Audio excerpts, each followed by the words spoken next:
Engkau pendusta, bermain di balik kata, menipu setiap hati yang percaya. Semua yang kau ucap hanya sandiwara.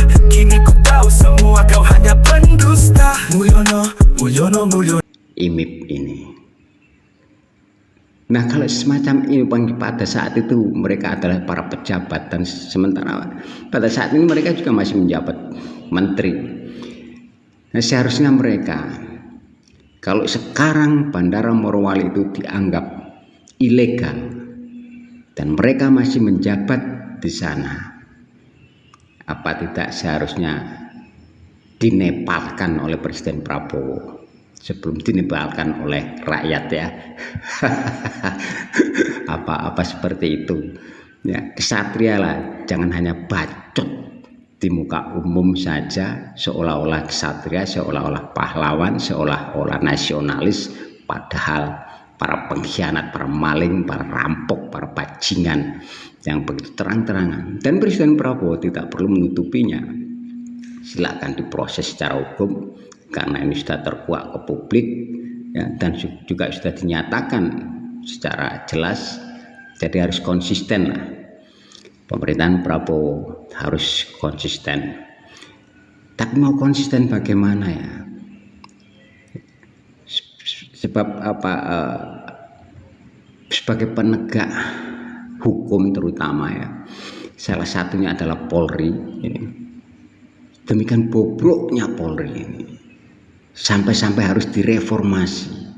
Namun reformasi pun, komisi reformasi itu juga banyak dianggotai oleh mantan-mantan Kapolri yang mereka sebenarnya bisa, dalam tanda petik, diduga kuat terlibat. Karena juga di situ juga ada Tito Karnavian yang juga disebutkan. Mereka juga mundar-mandir melalui Bandara Morowali. Tidak mungkin tidak mengetahui kalau itu ilegal. Tidak mungkin tidak mengetahui itu tujuan pembangunan itu apa, siapa yang bangun. Nah, hal-hal semacam ini publik jangan dibodoh-bodohkan. Publik tidak bodoh seperti kasus ijazah palsu yang tidak ada henti-hentinya dan bahkan ada indikasi perdamaian. Sungguh menjijikkan negeri ini. Oke, kita ini aja sebagai bukti, ya, bahwa ini bukan karangan tetapi sudah disuarakan oleh beberapa media. Yang ingin mengunjungi PT IMIP dipastikan mendarat di bandara itu. Ini dari FNN. Sebelum bandara itu berdiri, umumnya pejabat diterbangkan dengan helikopter dari bandara besar terdekat.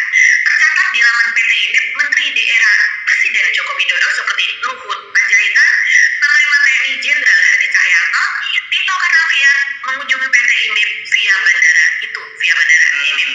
Luhut bahkan 5 kali berkunjung ke sana. Jadi Luhut sendiri, selain dia sering berbicara di Jakarta di mana soal IMIP tentang hilirisasi nikel dan sebagainya, juga ternyata beliau catatkan sudah 5 kali berkunjung ke IMIP tersebut. Nah, sekarang pertanyaannya, jika pejabat-pejabat itu mereka yang berperan bandara gelap di Morowali, tapi ada menarik lagi, Mas Irsu. Ini kita lihat, ya, ada laporan dari Republika, dari harian Republika begitu, yang dia menyoroti soal ini, dan kemudian kita ini siapa reporternya, coba kita lihat.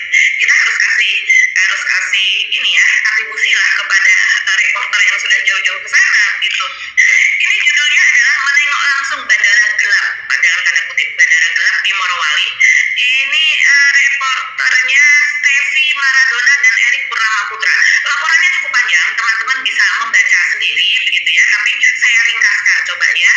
Jadi Republika ini sempat menyambangi bandara pada awal Oktober lalu, jadi belum lama, tapi sebelum rame-rame ini, ya. Dan kemudian untuk menuju lokasi bandara yang terletak dalam kawasan industri itu menghabiskan waktu 3-4 jam dari bandara Morowali yang disebutkan, ya.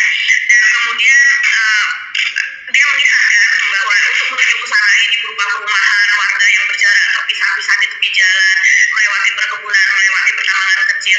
Tapi di setiap rumah yang sederhana yang terbuat dari kayu tersebut, itu rumah-rumah itu memiliki mobil minibus yang baru, yang bermerek Toyota Mitsubishi yang kita tahu lah, itu termasuk mobil menengah lah, itu yang dimaksud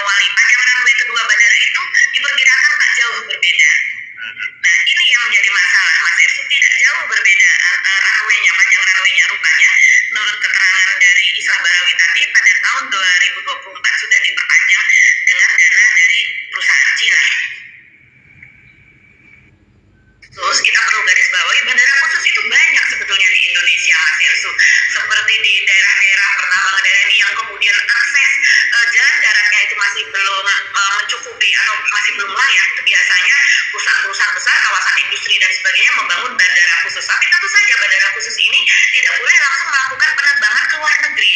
Dan mereka kalau yang diimit katanya dia bisa melakukan penerbangan langsung itu ke Soekarno-Hatta dan juga ke Sulawesi Utara gitu, ke Manado. Nah, tapi ada keistimewaan dari bandara khusus ini sehingga kemudian disorot dan membuat Pak Syafri Samsudin Menteri Pertahanan kita geram. Nah, kemudian yang lainnya secara ini adalah soal sikap DPR ya. DPR, DPD, DPR juga geram terhadap ini, meminta ini ditindaklanjuti. Dari DPD Wakil Ketua DPD Pak Tamsin Lindrung begitu juga mengatakan demikian. Beliau ini adalah wakil DPD dari Sulawesi juga, tepatnya Sulawesi Selatan ya. Jadi sudah banyak sekali yang bersuara ya Mas Elsu. Catatan kembali untuk teman-teman yang tidak mengikuti podcast kemarin ya, bahwa bandara tersebut diketahui oleh Menhan Syafri Samsudin ternyata tidak memiliki perangkat negara, dan menurut Menhan keberadaannya membuat rawan kedaulatan ekonomi bagian republik dalam republik atau negara dalam negara. Tepatnya dia mengatakan demikian, ini anomali bandara tapi tak memiliki perangkat negara dalam bandara. Ada celah yang membuat rawan kedaulatan ekonomi. Dan kemudian ini juga ada direktur, ada komentar yang masih susah, salah satu komentar dari netizen yang ini Islah Bahrawi ini, dia dari jaringan Islam moderat lah kalau kita katakan demikian. Tapi jangan salah, Islah Bahrawi ini juga pernah menjadi tenaga ahli di Densus 88 atau pokoknya di kepolisian, BNPB atau di Densus ya. Iya, nanti tepatnya tolong teman-teman carikan ya. Tapi sekilas saya masih ingat dia ini posisinya dulu pernah menjadi itu semacam tenaga ahli lah begitu.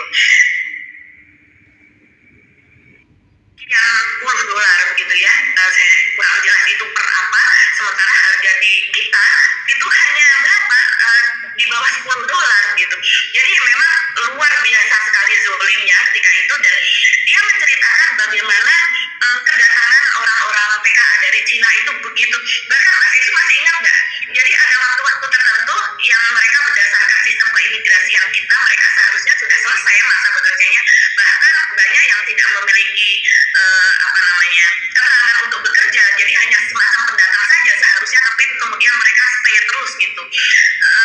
Sebentar kan, biasa gini Mbak polanya kan, kalau mereka datang itu yang diceritakan, betul. Pola sebentar ke Singapura kan? Singapura kan, kan aturannya memang semacam itu kan. Oke, kita ke Singapura misalnya juga ya kan, kita bebas visa.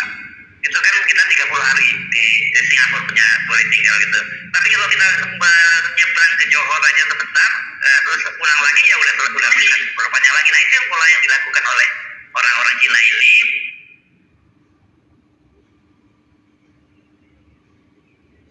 Logistik kemanapun dan memudahkan serta mempercepat pengiriman barang kemanapun. Dan saya itu bisa saya sampaikan pada kesempatan yang baik ini, dan dengan mengucap Bismillahirrahmanirrahim, saya resmikan Bandara Udara Baru Morowali. Di Morowali mungkin kan mempunyai indikasi kegiatan ilegal. Bandara Prabowo, jadilah dirimu, jangan jadi gemoy. Wassalam.